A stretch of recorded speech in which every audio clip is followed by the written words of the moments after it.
And welcome back, ladies and gentlemen. It's the NFL Exporter, aka Expert Reporter, Ty Goodman with the Underworld Sports Show. And this is the first quarter recap of the NFL football season. We're now going over to the NFC West. And leading the division right now is the Seattle Seahawks at 4-0. The Seahawks have looked very impressive this year, led by a very strong defense and a strong running game. Marshawn Lynch is one of the best in the business. He continues to excel. The Seahawks have one of the best offensive lines in the league. Young quarterback Russell Wilson doing an outstanding job. Him and his receivers have not fully gotten on the same page yet, but I know that before the season is over, they'll definitely be able to get that done, especially when they have the return of Percy Harvin on the offensive side of the football. He does a great job using his feet. Very smart quarterback. Doesn't necessarily put up the big stats in terms of 300-yard gains, 4 TDs, things of that nature. The guy's a winner though, and he has looked a lot better this year. Again, on the defensive side of the ball, these guys swarm, especially at home. All-star secondary, Richard Sherman continues to lead the way. Cam Chancellor, Earl Thomas, these guys do a great job. In the secondary, they have even guys in the nickel, in dime situations who come in excellent coverage. And on the front line, they really get after it. They'll be receiving Bruce Irvin back from a suspension as well. He should help that pass rush. You really like Seattle, especially at home. Really tough to beat. Did a great job coming out the first 4 games and going undefeated. Next in the division, we have the San Francisco 49ers at 2-2. 49ers definitely have been going through some changes, and particularly on the offensive side of the football.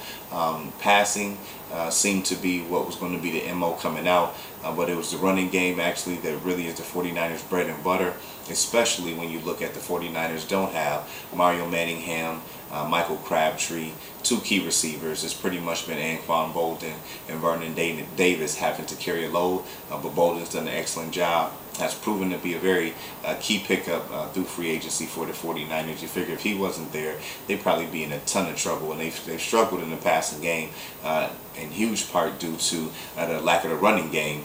It seems like Harbaugh wanted to go a little bit more pass heavy, but the weapons just weren't there. Lately, they've been getting back to the run, led by Frank Gore. That really sets the tone for San Francisco, who's a physical squad. On defense, you still have the same studs, all-star linebacking cast: Patrick Willis, Ahmad Brooks, Holtman, and Aldon Smith. Unfortunately for the 49ers, Smith has continued to get in trouble. He's actually not with the team right now, just getting help really to get his life in order. That's a key loss. Patrick Willis has been a little nicked up. The secondary has done a good job. The 49ers really just going through a transition state right now, battling injuries, battling expectation, battling just, a lot of makeovers that come with success. In the Super Bowl last year, everybody's coming out, giving them their best shot. Next at 2-2 are the Arizona Cardinals.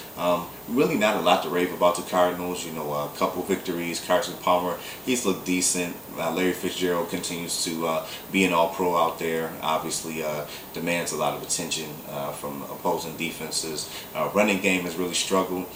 That's been one of Arizona's problems for a while now, not having a good running back to take some of the load off the passing game. So Rashard Mendenhall hasn't done much. Rookie Andre Ellington is actually in the process of trying to split the workload or possibly take over that starting position, but it's pretty much been the same.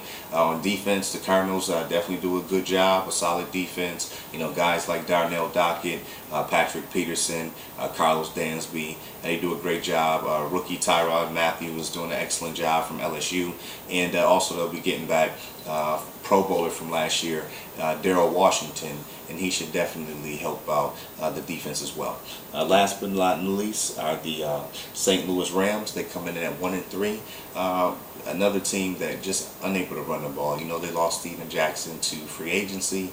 The running backs they have on the roster, plain and simple, just can't get the job done. And the defense is solid. The offense struggles at times. Sam Bradford, a good young quarterback, but not the best options in the passing game. A group of receivers, they're trying to find somebody to be that number 1 guy, but it's difficult. These guys really aren't that talented. And Tavon Austin has been a big disappointment.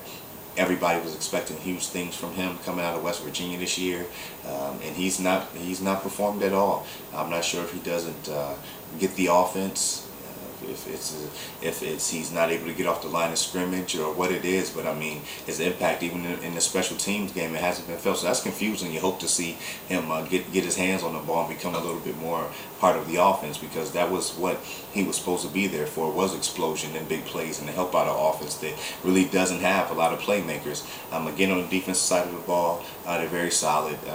Guys like Lauren Knights at linebacker, Chris Long, Robert Quinn on the front lines, Brockers, second year out of LSU, he's filling in and doing a great job. Rookie out of LSU is doing a great job. Cortland Finnegan, Jerrigan Jenkins. The defense definitely holds its own. The offense is the one that kind of slows it up, and that's what you expect from the Rams, because they do have the least amount of talent from an offensive standpoint, especially without any running game. All right, that wraps up the NFC West. Once again, it's your boy, the NFL exporter, aka expert reporter, Ty Goodman, the Underworld Sports Show. You know what it is.